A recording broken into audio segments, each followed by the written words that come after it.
There's so much cultural conditioning that teaches us we need to be in like this constant productive mode, right? So I think there's a lot of mindset work that goes into it at first, is really assessing like, how are we showing up in life in the best way possible? If we're showing up completely drained and kind of resentful because we don't want to be out there doing the work, are we really doing the work?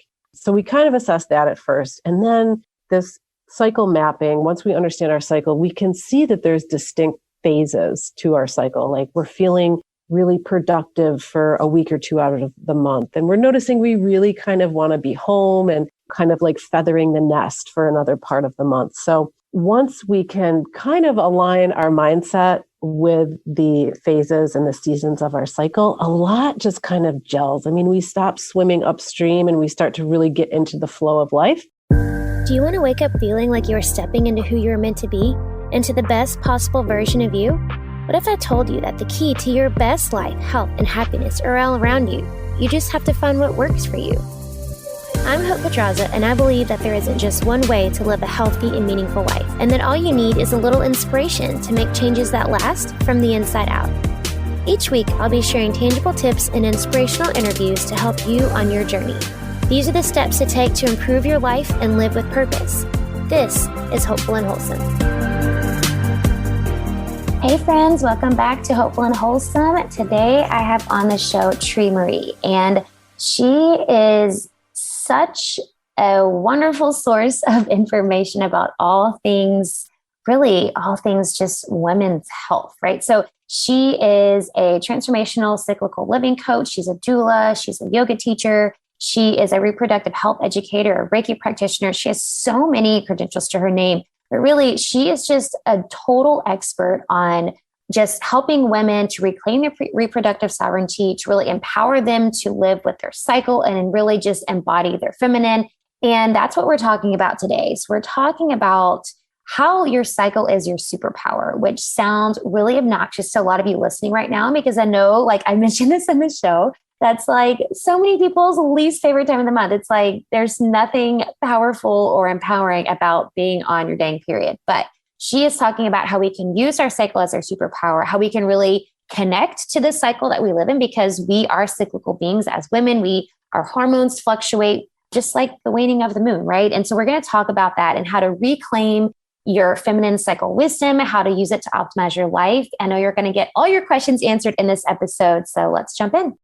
All right, y'all, let's get going. I have on today Tere Marie, and I'm so excited for this conversation.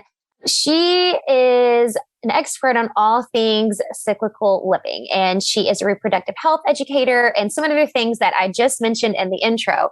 And I'm really excited to have this conversation because we have so many women who listen to this. So thanks so much for joining me today, Tere. Oh my gosh, thanks for having me. Happy to be here. Me too. So there's so much to dive in here. I'm like, where do we even start? So can you just kind of give, I guess first let's start here. And I usually say this for later, but I kind of want to dive into exactly what you do, because you have so many, you do so many things. So can you give the listeners an idea of kind of what you do and kind of what your role is as a reproductive health educator and all the things that you do?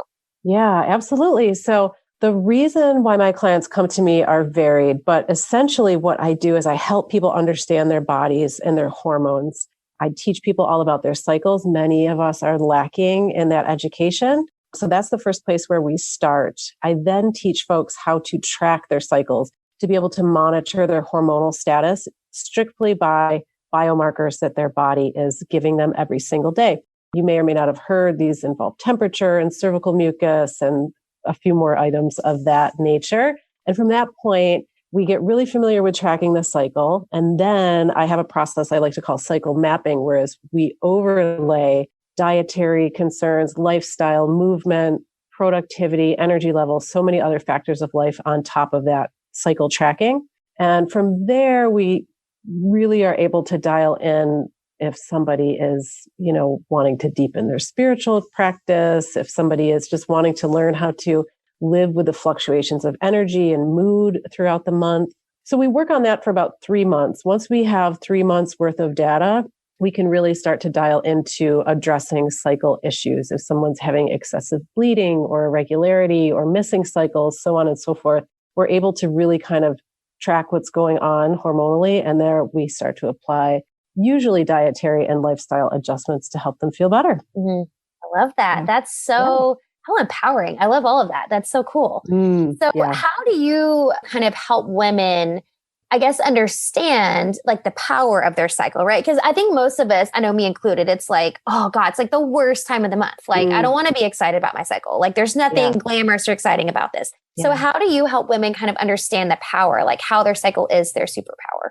Yeah, well, it's tricky because there's so much cultural conditioning that teaches us we need to be in like this constant productive mode, right? So I think there's a lot of mindset work that goes into it at first, is really assessing like, how are we showing up in life in the best way possible? If we're showing up, completely drained and kind of resentful because we don't want to be out there doing the work, are we really doing the work?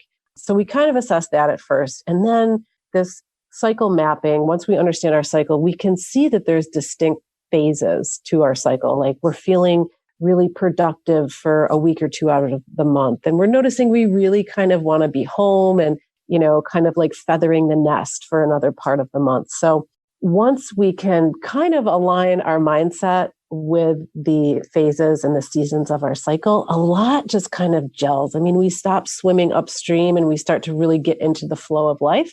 But I myself, to be completely honest, still struggle with that on some days. I'm like, oh, I want to be like doing, piling things on the plate. But I do also realize that there's a season for everything. And being a person with a cycle, like we are the complete circle, right? Yeah. So what goes up must come down. And we really can embrace that cyclical living to feel our best and what I think is show up the best way for ourselves in our community.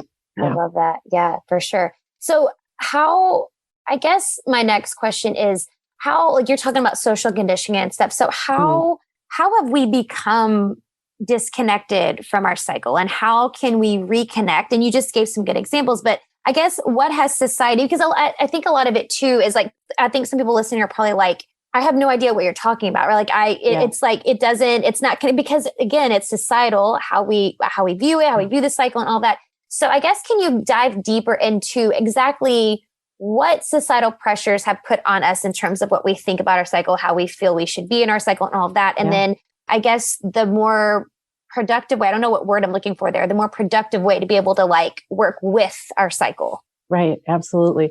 So, if we look at the development of society, first humans were nomadic type people, right? So we were living with the circadian rhythm. We were getting up when the sun came up. We were going to sleep when the sun came down. We were living with the seasons. We were, I don't know, maybe traveling with the herds of animals or whatever it was. When we became more sedentary as an agrarian society, well, we started to tinker with controlling our environment more. We were able to stay up at night. We were able to store foods. And it kind of allowed, as time progressed and we became more technologically advanced, we were able to really manipulate our environment to even now we produce food all throughout the winter. We can be on our screens 24 hours a day. So we kind of got into this mode where we were able to produce all the time, where we got out of the flow of seasonality and even the daily rhythm, right?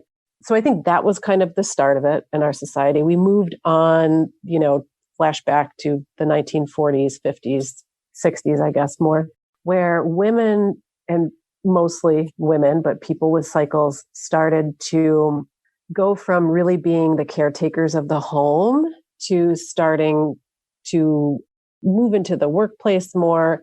That first wave of feminism happened, which is wonderful. And I am completely a goal-driven person myself and really see the benefits to the road that feminism paved, but it also kind of put this idea in the minds of many people that, as a woman, like you can have it all. You can work a 40-hour week. You can have your family. You can do this. You can do that. And instead of really bringing that to a well-rounded, holistic picture, it was kind of like, well, you can do it all, but you have to do it all. It wasn't like your partner can pick up these responsibilities or your community can pick up these responsibilities. We're very family centric, I think, in our culture in the US in particular, where some other countries or some other cultures tend to rely on the community as a whole. So long story short, women started putting a lot on their plates, and we didn't develop the resources to balance that. So I think that's where the beginning of this and the end of this cultural conditioning happened. The second part of your question. Yeah. How can we can shift that? Like, what are the shifts that need to happen to kind of change how we've been, conditioned? Totally. I think a big part of that is really sitting back and evaluating our priorities and being unapologetic in owning those priorities. Like, is it your priority to become an MD and you still want a family? So you just kind of have to decide what's important to me and what supports do I need to make that happen, right? Is it important to me to be with my family, to pick up my kids from school every day? And we just have a shame and a guilt surrounded. What I've seen often, I'll say, is we have this shame and guilt surrounding owning whichever it is, right? So I think it starts there. And in terms of our cycle, going back to those 4 seasons, really taking the time to track and understand what our personal cycle looks like. Everybody's different. Some people who menstruate have a 26-day cycle. Some people have a 32-day cycle. Some have a 3-day ovulatory phase. Some have a 7-day ovulatory phase. So it really takes dialing it in and understanding your biology, and then being able to overlay your lifestyle on top of that biology. So, for example, for about 2 weeks of the month, we are in what's called our follicular phase. This is when estrogen is rising. Estrogen is the hormone that makes us feel really energetic and determined and able to make connections and build community and come up with ideas. So that would be the phase where you maybe can put a little bit more on your plate. If you are training, this might be the time where you put a few more HIIT workouts into your program. Maybe you're, pushing yourself a little bit more on your jog. And after we ovulate, estrogen reaches its peak when we ovulate. And then we go into our luteal phase, which is when progesterone becomes the dominant hormone. This hormone is the kind of natural antidepressant or the natural anti-anxiety. It's very soothing. It's very calming. So during these times of our cycle, we may, do the little fiddly tasks at home. We might do our book work. We're feeling more inclined to be at home and come back to our center. Maybe we're taking walks and doing, a restorative yoga practice, something like that during that time of the month. I like those examples. That's good. Yeah. So what do you suggest for people who are wanting to kind of start? And I know you mentioned a little bit before kind of the things to look for, but what do you think is the best way to really start tracking your cycle? Like, how can we figure out what our cycle is? Because like you're saying, it's different for everybody. So what are the best ways to start doing that?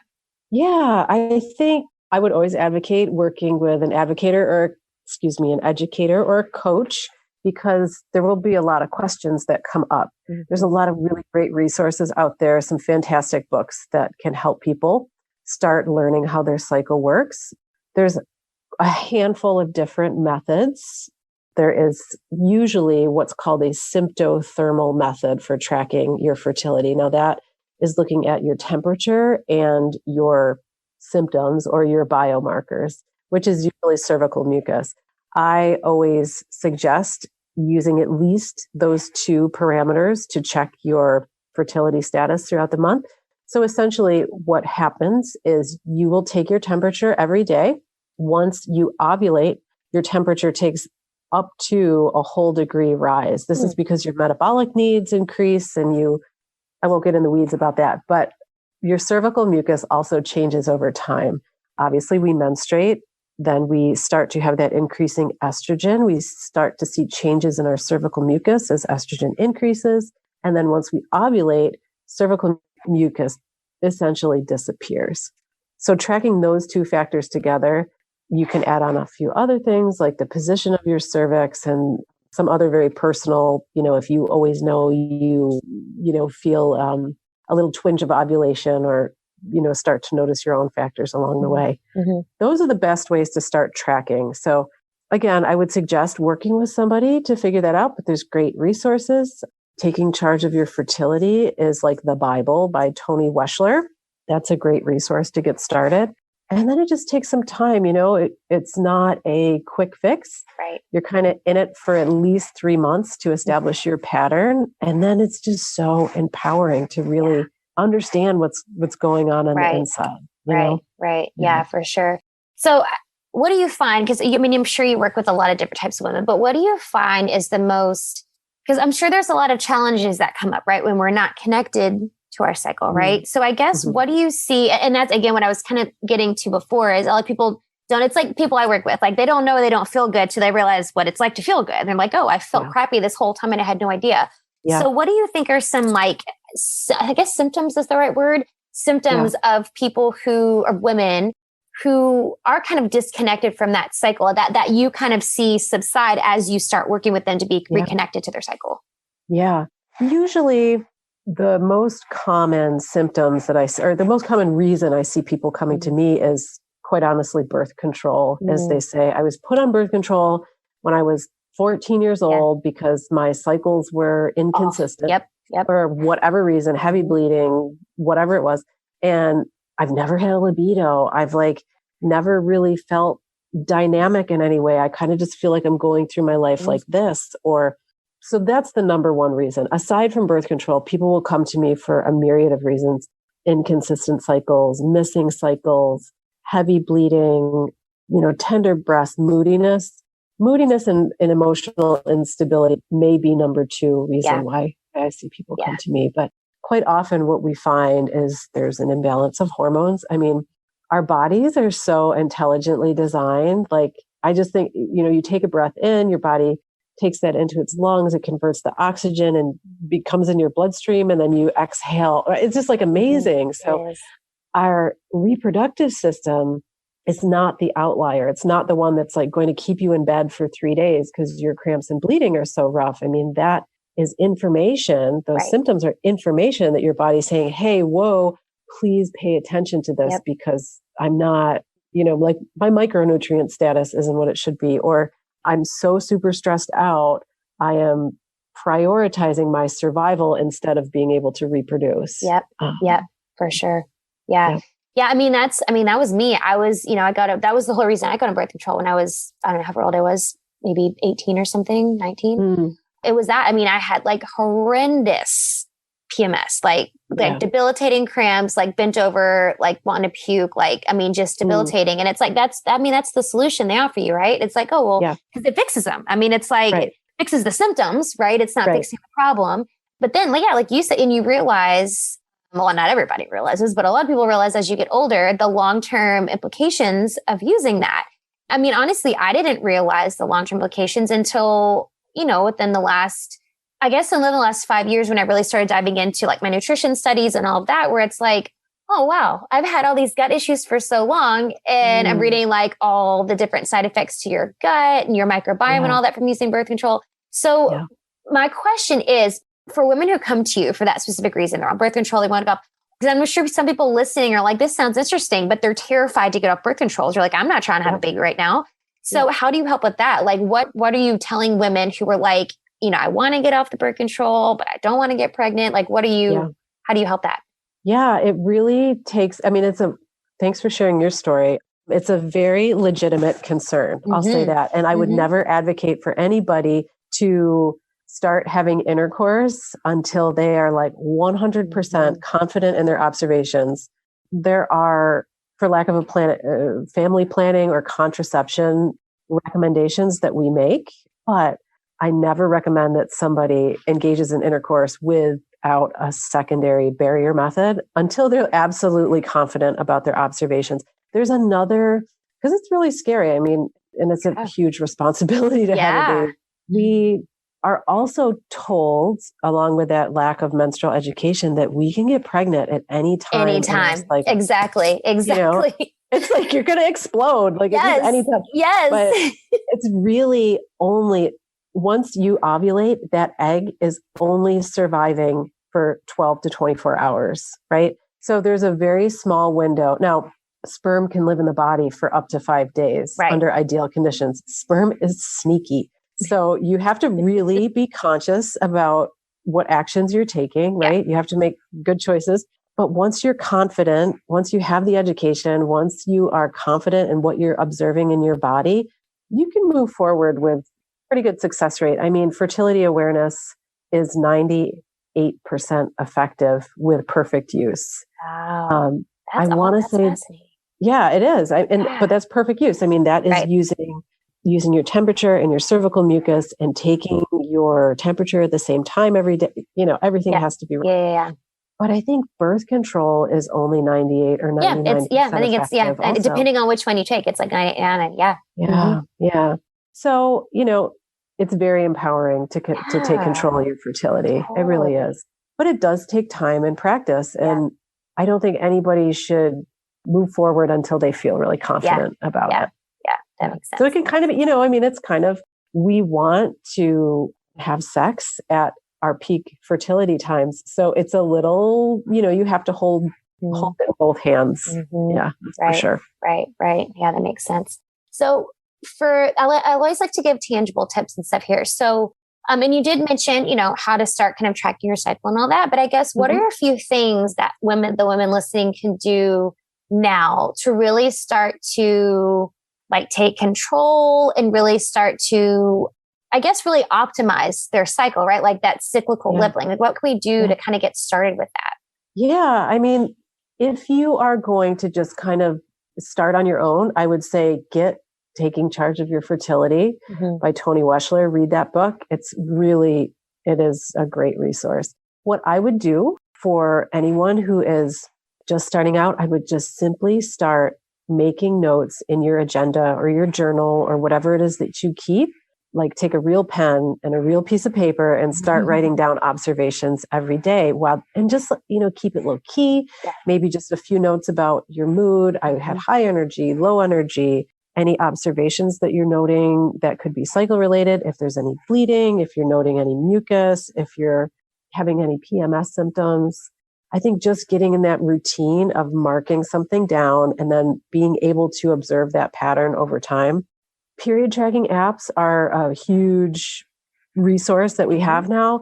I don't necessarily like them because they're based on an algorithm. They're not really taking in the nuances that your body might. If you get sick, your period tracking app doesn't account for that. If you're, out drinking, your body kind of shifts a little bit and the app doesn't take that into account. Right. I think it's better than nothing. So but I wouldn't rely on a period tracking app as birth control. That's for sure.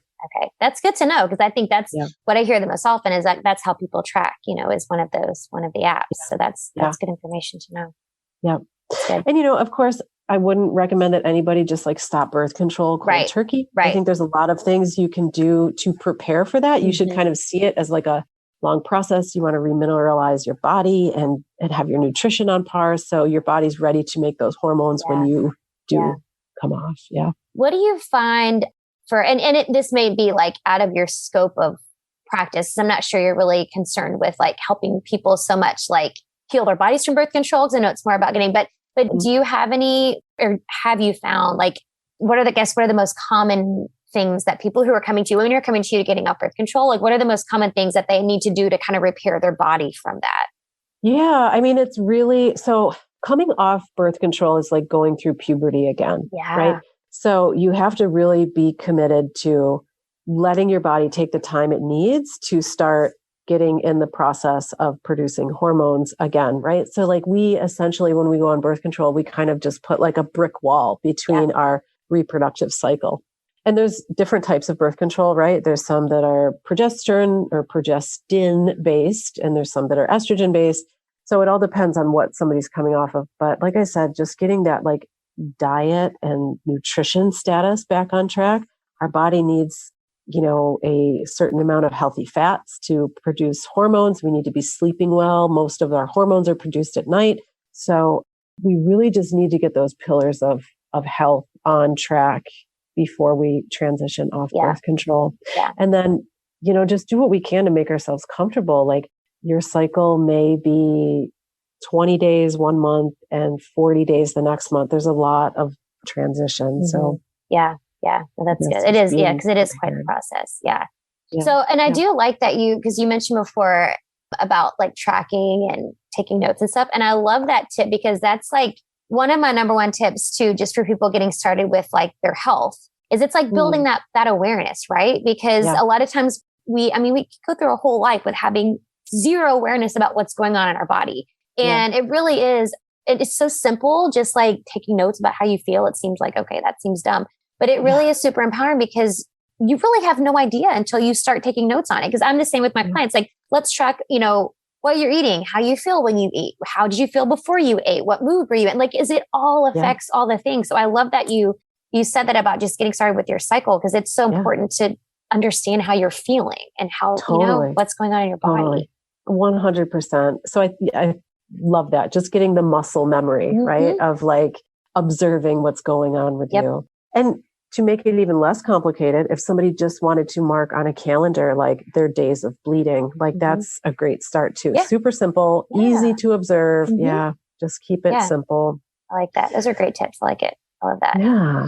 So I do want to have you kind of share, because I love that. And before we started recording, and if y'all were looking at what Tere is sitting in front of, she has like so much greenery and plants behind her. Can you tell everybody just kind of what your life is? Because I find it really fascinating that you live on an organic farm. Can you just talk about that for a minute? Yeah, sure. So I'm in upstate New York. My husband and I live on a 30-acre organic farm, grow a diversity of vegetables and herbs and some medicinal herbs, a lot of flowers. We just have a wonderful life, to be honest. We have a flock of chickens that are really goofy.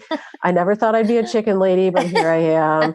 And it's just so related because, farming is, cycles are your whole life. Absolutely. Right? Yeah. So it just feels really good to be a part of that, to be raising our kids in that, whether they like it or not. They could not be bothered by it half the time. But so we do a lot of education, and we grow a lot of transplants for home gardeners.